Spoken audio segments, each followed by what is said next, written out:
শীতে কাঁপছে সারা দেশ।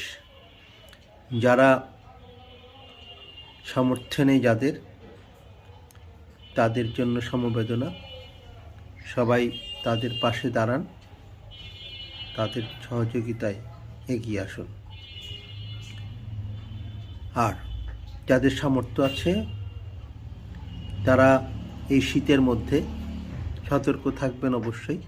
যাদের নানান রকম শ্বাসকষ্টজনিত রোগ আছে তারা, শিশুদের দিকে অনেক বেশি খেয়াল রাখতে হবে। আর বেশি যদি আপনি অলস হয়ে থাকেন, গুটিয়ে থাকেন, তাহলে শীত আপনাকে আরও তাড়া করবে, আরও বেশি শীত লাগবে। শীত তাড়ানোর সবচেয়ে ভালো উপায় হচ্ছে কাজের সাথে থাকা। আপনার যে অলসতা বা আলস্য সেটা দূর করে কাজের সাথে থাকুন। দেখবেন আপনার শরীর ফুরফুরে হয়ে গেছে, শীত চলে গেছে।